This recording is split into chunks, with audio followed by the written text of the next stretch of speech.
Shooting স্পটেই গুরুতর অসুস্থ হয়ে পড়লেন নায়িকা শিরিন শিলা। কী হয়েছে অভিনেত্রীর? বিস্তারিত জানতে ভিডিওটি শেষ পর্যন্ত দেখুন, আর আমাদের চ্যানেলে নতুন হয়ে থাকলে সাবস্ক্রাইব করুন। যাযাবর সিনেমার গল্প নিয়ে নায়িকা শিরিন শিলা কিছুদিন আগেই একটা ইন্টারভিউ দিয়েছিলেন। বলেন, বাবা স্কুল শিক্ষক, মা অসুস্থ। বলতে পারেন এটি একটি সংগ্রামী চরিত্র। এ ধরনের চরিত্রে প্রথম কাজ করছি। শিলার বিপরীতে অভিনয় করছেন আর্য। এই সিনেমায় পরিচালক তাজু কামরুল।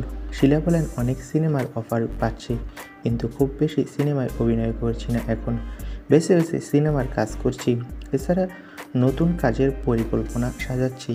তবে এবার যাযাবর সিনেমার শুটিং স্পটে মারাত্মক অসুস্থ হয়ে পড়লেন এই অভিনেত্রী, আর শুটিং স্পট থেকে সোজা বাড়ি ফিরে গিয়েছেন। অভিনেত্রীর একটা বিশ্বস্ত সূত্র নিশ্চিত করেছেন, তিনি ঠান্ডাজনিত সমস্যার কারণে এখন কথা বলতে পারছেন না। তাই শুটিং থেকে তিনি আপাতত বিরতি নিয়েছে। বলেছে সুস্থ হলে কাজে ফিরবে, এর আগে নয়। তো বন্ধুরা, তোমরা সবাই শিরিন শিলার জন্য দোয়া করো, সে যাতে সুস্থ হয়। ধন্যবাদ।